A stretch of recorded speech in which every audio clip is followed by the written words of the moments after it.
La fin d'un cycle et ses caractéristiques.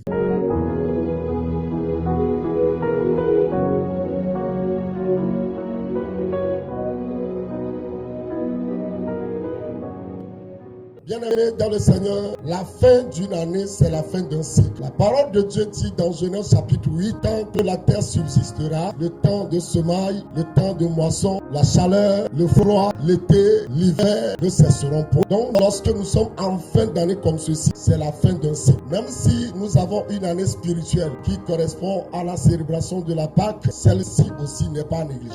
Lorsque vous observez la nature, vous comprendrez vraiment que c'est la fin d'un cycle. Les arbres sont en train de perdre leurs feuilles caduques. C'est la fin d'un cycle. La plupart des cas, il n'y a que les humains qui ne prennent pas conscience de cela. Mais la nature aussi nous enseigne. C'est la fin d'un cycle. En tant qu'enfant de Dieu, il nous faut connaître les caractéristiques de la fin d'un cycle. Et il faut comprendre en même temps que la fin d'un cycle annonce un autre cycle. La fin d'un cycle annonce le commencement d'un nouveau cycle. C'est pourquoi il faut prendre conscience de cela. C'est pourquoi il faut se préparer pour cela. Cela nécessite une préparation. C'est pourquoi la première caractéristique, Dieu se souvient de ses créatures. Donc à la fin d'un cycle, Dieu se souvient de ses créatures. Étant donné qu'il est l'alpha et l'oméga, le commencement et la fin, il se souvient de ses créatures pour leur donner un nouveau commencement. C'est pourquoi quand nous regardons Genèse au chapitre 8, au premier verset, il est écrit: Dieu se souvient de Noé, de tous les animaux et de tout le bétail qui était avec lui dans l'arche. Donc Dieu se souvient de Noé, de sa femme, de ses enfants, des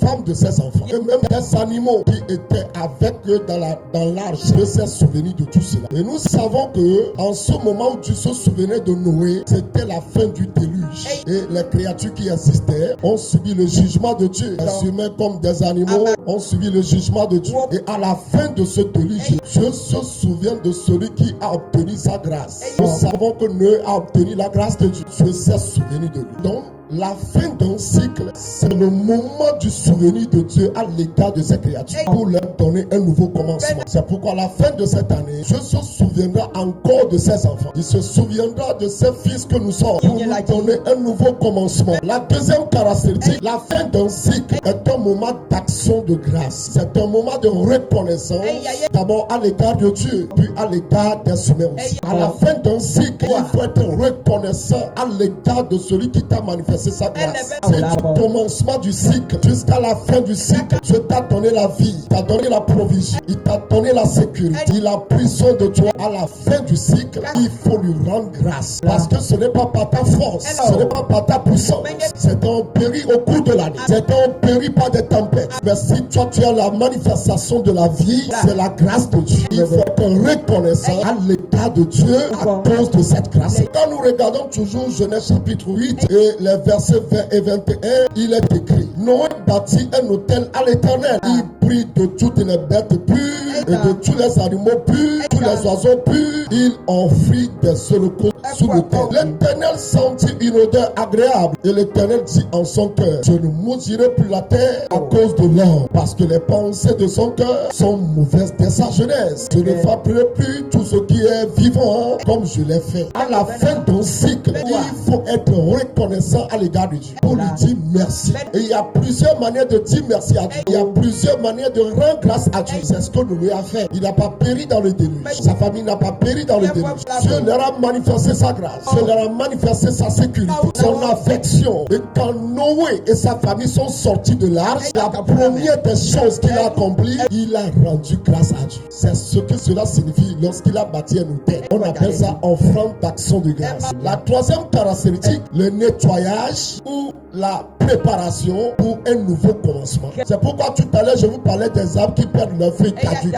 Les arbres naturellement perdent leurs feuilles caduques. Ces feuilles-là, ces arbres n'en ont plus besoin. Il faut un nouveau feuillage. De nouvelles feuilles vont pousser. Il faut un nettoyage. Il faut se débarrasser de tout ce qui est ancien. Essentiellement se débarrasser de tout ce dont on n'a plus besoin. C'est un nettoyage. C'est pourquoi la fin de l'année est un moment primordial pour un lavage. En ce temps, Pierre était en train de laver son filet. Peut-être il ne savait plus ce qui va se passer par la suite. Mais il lavait son filet. Lorsque le maître est intervenu, lorsque le maître est arrivé, il lui a donné un nouveau commencement. Pourquoi? Parce que peut-être même sans le savoir, il s'était préparé pour un nouveau commencement. Il est vrai qu'il n'a rien eu toute l'année. Cela pouvait être toute l'année aussi. Il n'a pas moissonné ce qui voulait. Ses efforts n'ont pas pu donner un résultat. Mais il a quand même lavé le filet. Il était prêt pour un nouveau commencement. Jésus lui a donné un nouveau commencement. Bien aimé, en fin d'un cycle, c'est un moment par excellence. Il faut se laver. Il faut se purifier pour une nouvelle vie, pour un nouveau commencement. L'année a été de finir, mais une nouvelle année s'annonce. Il faut se préparer. Ne sois pas négligent. Prépare-toi à la rencontre de ton Seigneur. Prépare-toi à la rencontre de celui qui seul peut te donner un nouveau commencement. Prépare-toi à la rencontre de Jésus. Si ta vie est à refaire, qu'est-ce que tu devais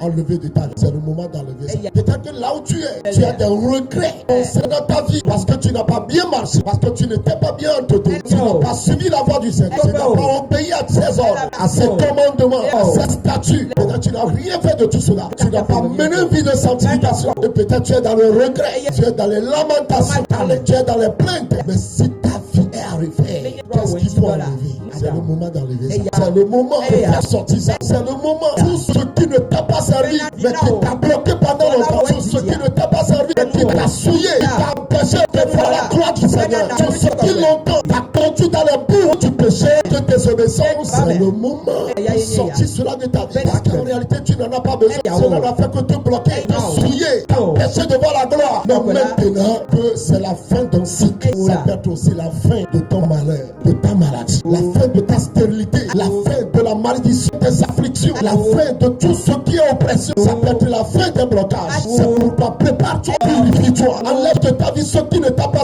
rendu service, mais ce qui a plutôt servi à tes ennemis, ce qui a servi au diable pour te presser, ce qui a permis aux sorciers de t'anéantir. C'est le moment de sortir cela de ta vie. Assieds-toi, fais le bilan, réfléchis à ta vie. Le Seigneur va faire des choses. Toi aussi, tu as des responsabilités. Prépare-toi, c'est le moment pour la visitation de ton Dieu. Prépare-toi pour la visitation de sa puissance. C'est très dangereux de vouloir la nouvelle chose dans l'ancienne chose. C'est très dangereux d'entrer dans l'ancien, ce qui ne glorifie pas Dieu. De vouloir en même temps la nouvelle chose. Dieu va répandre de nouvelles choses. De nouvelles pluies, c'est un nouveau cycle. Et ceux qui ne se prépareront pas, ce sont eux qui rateront leur visitation. Ceux qui ne se prépareraient pas pour cet événement-là, ce sont eux qui rentreront dans une nouvelle année, mais sans rien obtenir de nouveau. Parce qu'ils n'ont pas pris soin de changer les outres. Le Seigneur certainement donnera un vin nouveau. Il donnera certainement du tissu nouveau. Mais parce qu'on a pris soin de dégager ce qui est l'ancien, c'est pourquoi on regarde dans ta vie ce qui ne glorifie pas le Seigneur. Prière et que le Saint-Esprit t'éclaire afin que tu prennes conscience de ce qui te détruit et que tu n'en sois pas conscient de cette année, que tu puisses nettoyer ta vie.